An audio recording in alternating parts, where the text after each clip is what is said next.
Assalamualaikum warahmatullahi wabarakatuh. Perkenalkan, nama saya Sobur Abdussalam. Di sini saya akan menjelaskan ujian tengah semester komunikasi serat optik. Nomor 1 adalah jelaskan cara kerja sistem komunikasi serat optik disertai dengan diagram. Ini merupakan diagram dari serat optik. Kemudian penjelasannya adalah di dalam komunikasi digital terdapat 3 blok besar berdasarkan fungsinya, yaitu source of information block, transmitter receiver block, kemudian channel block. Sesuai dengan namanya, di dalam blok source information terjadi proses input informasi yang dapat berupa speech, citra, musik, maupun data. Masuk ke dalam blok transmitter, sebuah sumber informasi akan dikodekan oleh blok yang bernama source encoder. Di dalam source encoder terjadi proses ADC, analog to digital converter, yaitu proses pengubahan sinyal informasi analog menjadi sebuah sinyal digital. Selain proses ADC, terjadi pula proses penghilangan terhadap bit-bit redundant yang bertujuan untuk meminimalkan jumlah bit yang akan dikirimkan sehingga dapat menghemat bandwidth yang ada. Hasil dari blok source encode ini dinamakan source code word. Setelah pengkodean sinyal informasi, proses selanjutnya adalah pengkodean kanal. Proses yang terjadi dalam blok ini adalah penambahan beberapa bit yang disebut dengan bit-bit parity untuk tujuan error control. Dengan adanya proses ini, bit-bit informasi akan dapat lebih tahan terhadap gangguan yang terjadi ketika proses transmisi. Hasil dari blok channel encoder disebut dengan channel code word. Usai pengkodean sinyal informasi dan kanal, proses selanjutnya adalah proses modulisasi untuk penumpangan sinyal informasi pada sinyal carrier dengan tujuan untuk mempercepat proses transmisi data dan meningkatkan jarak tempuh sinyal. Hasil dari blok modulasi adalah waveform yang kemudian akan ditransmisikan pada kanal. Adapun cara rinci mengenai modulisasi dibahas kemudian di modulisasi digital. Kemudian nomor 2 adalah buatkan diagram rancangan sistem komunikasi serat optik yang terjadi atas laser transmitter atau TX, serap optik signal mode, dan fotodioda. Ini adalah merupakan contoh diagram perancangan sistem komunikasi serat optik terdiri dari optik transmitter, frekuensinya adalah 193,1 THz, kemudian frekuensinya, kemudian powernya di 0 dBm, kemudian bitrate-nya di bit rate bit per second, kemudian modulasi tipenya NRZ. Kemudian akan ditransmisikan menjadi optical fiber latch sama dengan 50 km. Akan menghasilkan atau nge-receive optical receiver frekuensinya di 0,75 bit rate Hz.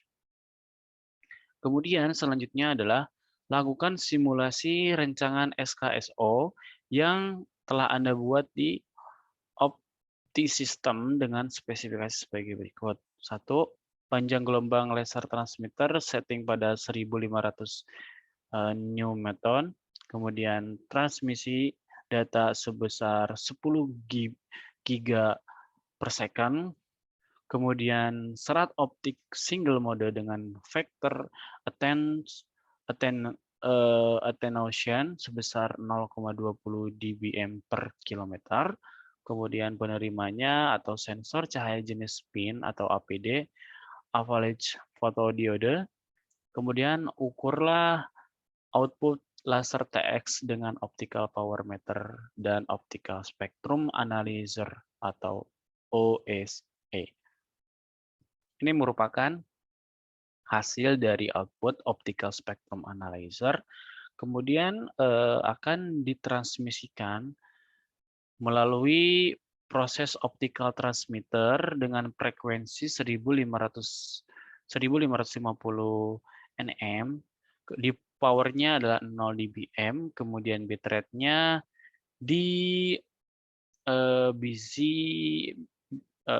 kemudian modulation-nya di tipe NRZ, akan di-convert optical fiber di length sebesar 50 km, kemudian akan di receiver optical dengan sebesar frekuensi 0,75 rad per Hz. Kemudian ini adalah diagramnya.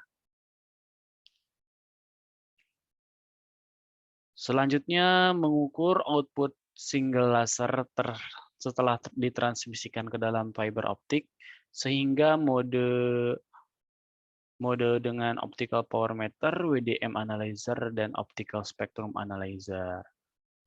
Ini adalah bentuk diagram dari fiber optik. Oke. Selanjutnya menghubungkan output fotodioda dengan regenerator elektrik signal dan Birch meter untuk until mengukur kualitas signal atau data. Oke. Selanjutnya carilah data sebagai berikut. A. Jika fiber optik single mode disetting pada panjang L 20 km, 30 km, 40 km, 50 km, 60 km, 70, 80. Berapakah masing-masing daya output yang terukur di luaran fiber optik? Oke, kemudian buatlah grafik dengan MATLAB panjang serat optik sumbu X PS dengan output dBm sesuai sumbu Y. Oke, jelaskan dengan daya output. Daya menghubungkan sama saja mau output atau input adalah daya keluar.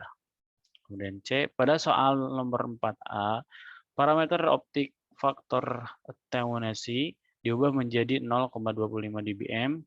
Bagaimanakah output grafik pada nomor 4B? Oke.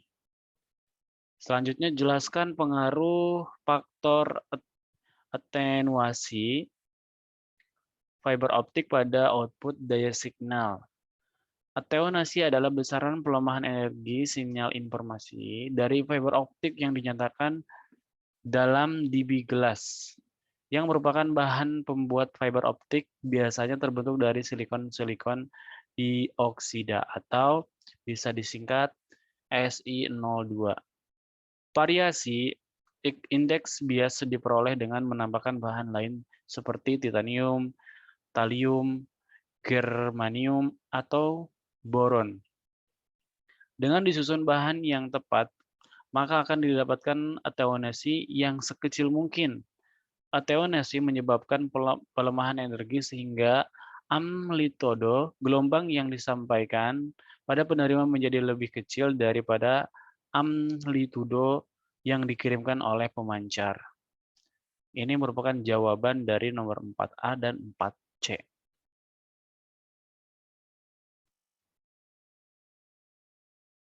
Oke, kemudian grafik MATLAB-nya panjang serat optik sumbu X dan daya output sumbu Y bisa digambarkan seperti ini. Sumbu X 20, 30, 40, 60, 70, 80. Sumbu Y-nya 7, 6, 10, 12, 6, 16, 17, 5, 20, 22, 5. Oke. Berikut adalah parameter yang diukur. 1. Ukurlah sinyal spektral luaran laser transmitter dengan OSA.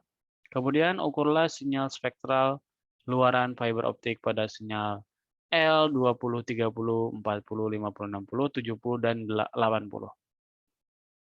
Selanjutnya, ukurlah kualitas sinyal SNR, signal to noise ratio, dari instrumen ukur WDM, analyzer pada saat L 20 km, 30 kilo, 40 kilo, 50 kilo, 60 kilo, 70 kilo, dan 80 kilo.